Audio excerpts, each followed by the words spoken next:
Well, I came to UK in December 1967.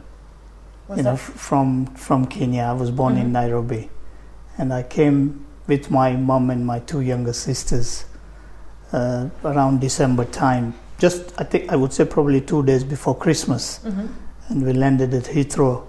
And my brother and brother-in-law came to pick us up, and we came to Bradford. And I've ever since lived in Bradford since we came here. So, going earlier in your history, why Kenya? How did you end up in Kenya? Well, my parents originally came from Gujarat state in India, to build the railways for the British people, and they came to Kenya, and I was actually born there, with my sisters and my brothers. And then my parents were actually given the British passport by the British government to come and live in UK. And because there was a little bit of problems in Kenya, from 66, 67 onwards, and quite a lot of Asians were actually leaving the country, either to come and settle in UK or probably go to other European countries or maybe to America, New Zealand, Australia. And my parents obviously chose to come to UK. So that's how I ended up living in UK in Bradford. So you were 17 when you came around to Bradford? I was about 16 years old when I came to Bradford, and around that age, I was just about to do my GCSE O levels, which could have taken me to further studies, but because we had to leave Kenya, I could not finish those exams. I was getting used to it after I joined Bradford College in January. Obviously I met some friends, and we knew that we had to continue with our life living in Bradford. And because I was always interested in Indian music back in Nairobi, I used to go with a friend of mine who used to teach harmonium and tabla, in a school, and I just used to follow him. And I got interested in learning to play a little bit of tabla, which is the Indian drums, and just by watching, and just practicing. So, talking to some of the friends at Bradford College, I decided, to look for some similar musicians, if there were any other musicians, whether they were a singer or a keyboard player or a mouth organ player or a harmonium player or a guitarist. We inquired and we found some friends who were interested in music, and around 1970, I think between 67 and 1976, we did a lot of smaller activities for the student in Bradford College, just organizing small discotheques, small live events, just to entertain the students. And then during those years, making a lot of friends, we decided that why don't we do something for the community, while we were still studying, because Bradford College, which is based right in the heart of the university ward, which is called the Bradford 7 area, where there is a large Asian community that lives around the college. We thought, why don't we do something working with the community? So in we decided to form this organization called Oriental Arts, and we had our first live event, a variety cultural program which we did. So we did our first concert there, working with some local artists from the college and the community, and just giving them some basic training, to dance or to, come on stage and, to perform. Were you still a college student then? I was still a college student. There were 6 of us, who decided to form this organization. First ever live concert which we organized. Before that, the only form of entertainment we had in Bradford was the old Hindi Bollywood films, which were screened in some of the Asian cinemas. And people used to go there on a Saturday or a Sunday, to go and watch a 3-hour movie, but no live entertainment. But since we did our first concert, of course we had to sell tickets, and I think the tickets around that time was something like 20 pence, if I can recall my memory. And we had to go door to door to sell those tickets to people and say, look, please come and support. And obviously, we came to know the community. We already knew the student market, between all those years. But then we came to know the communities. We met some prominent small businesses, any Asian businesses that were around. And we said, why don't you guys help us, to organize future events? And they gave us, either some materials, or if we went to a printing firm, they would produce some posters or photocopy some leaflets or posters or tickets for us. Because obviously we didn't have any money around that time. But we wanted to do this work, and we continued doing it. And, we started building some sort of a portfolio for the organization. So 1976 to 1980, those 4 years was important years for Oriental Arts. So we were very lucky that we got our first grant of £5,000.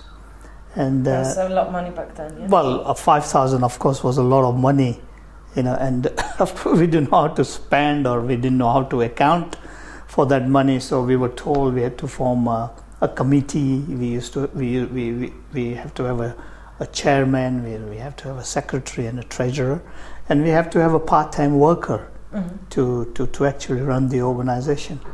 So I was asked if I would apply for the part-time job, but I said no, because I was in full-time education, and but they said, well, you could work certain number of hours during the week, then concentrate on your studies. So I applied for the job, and my first title I can remember was a project coordinator. I got the job in September 1980. And I think this was one of the biggest risks I took in my life, that I packed up my studies and I took up this job as a full-time, because we got a little bit of more funding. And they said, yeah, if you work full-time, then you can't study. So I packed up my job. I packed up my studies, and I went for this job. You decided to go into and I think it sped on. But we wanted to develop the core work of the organization, which was like promoting more music. Then we wanted to promote more dance, more music, more folk arts, exhibition. So and also we wanted to work with some national organizations and some national artists. So we moved on from working with local artists who were still part of the team. Money we used to charge was increased, from 20 pence to £1, and it kept on increasing, And then we said, okay, we would like to work with, because Bollywood music was being developed, from the old films, we were getting into 70s, more nice other films were coming into the market, more songs, more Bollywood groups were being formed. We were trying to form groups in Bradford as well who could probably promote Bhangra or Qawwali. And I think again around 80, I would say 87, we did some work, in partnership with Bradford City Council to organize multicultural arts events, where we did a lot of work with the Asian, the Black and the Eastern European communities that came and settled in Bradford. So we used to organize multicultural arts events in venues like St. George's Hall, which is like a 1,600-seater venue. During the day, we used to have like about 20 groups who would come and set up like in a bazaar style format, where they would come in their own colorful costumes, they would bring their own musicians, they would bring their own dancers, they would bring their own food. And we invited the people to come and say, okay, come and see the culture of the different countries, of Europe, of West Africa, of Africa, of Pakistan, of Bangladesh or India, and they came. And we did that for almost about 5-6 years. And then obviously the funding ran out, so we had to stop that. And then in 1987, the first ever Bradford Festival was organized just outside this building, on the Festival Square. And it was called the Bradford Little Germany Festival, and the festival company approached us and they said, Champak, can you provide us some Afro-Caribbean artists, some Asian artists, or any artist you have contacts with? So we said, yeah, we've got a number of good artists in Bradford, but we can invite other artists. So we did that festival. And then in 1988, they said that they wanted to do a big outdoor event, an Asian event, which can attract anything between 5,000 to 6,000 people. And what can we do? So I said, of course, Mela. Mela means, bringing people together, So, and in India, they have lots of melas, and I used to watch them on the Bollywood films. So we said we can do this event. So we did that event outside Bradford University in 1988. The first Bradford Mela. The first Bradford Mela. The issue was that we didn't have the capacity and the resources, but we had the experience of getting the artists. So we had this big international artist. We used all the local artists, and the infrastructure was built by Bradford City Council, and the funding was put by Bradford City Council and Bradford Festival. And it was a huge successful event. We attracted, and it was a sunny day in September. We attracted something like 10,000 people. I mean, we couldn't head count the people, but the police sort of gave us the figure, the number of cars that came into the area, the number of food that was sold, and so we had an estimation of something like 10,000, and it was a very, very successful event. So next year, Bradford Festival and Bradford City Council said, sorry, we cannot have it in that venue. We have to go somewhere bigger. So we went to Manningham Park. You can either call it Lister Park or Manningham Park, in the heart of Manningham. And it became a 2-day event. The council said it's a very good event. It attracted not only the Asian community, but the whole community, whoever wanted to come and enjoy the food, the culture, the colors, everything. So in 1989, it became a 2-day event, and the audience increased from 10,000 to about 40,000 over the 2 days, come and go. We had big fun fair. We had 2 stages. We had a lot of craft people. Of course, food is a must in a Mela. Different food stall holders.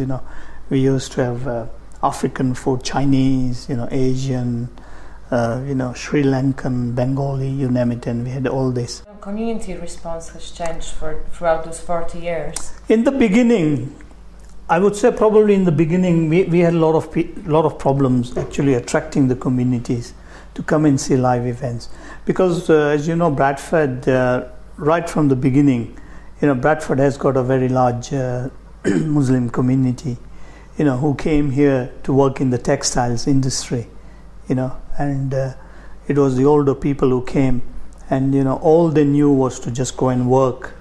They used to do different shifts, earn money, and to bring their families over, and we had a problem to actually promote the culture within that particular community.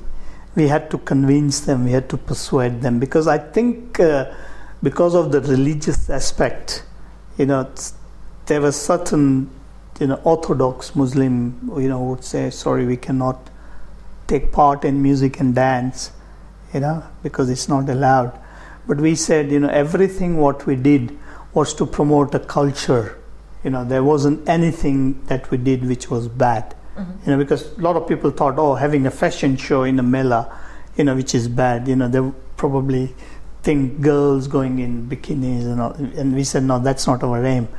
If we would have a fashion show, it would be a proper fashion show, with boys and girls actually wearing the costumes of that particular country, and just promoting that this is what is wore in those countries. This is what the ladies would wear, this is what the gents would wear, and it was just to make aware. But as and when time went on, I think we had to talk to the community leaders.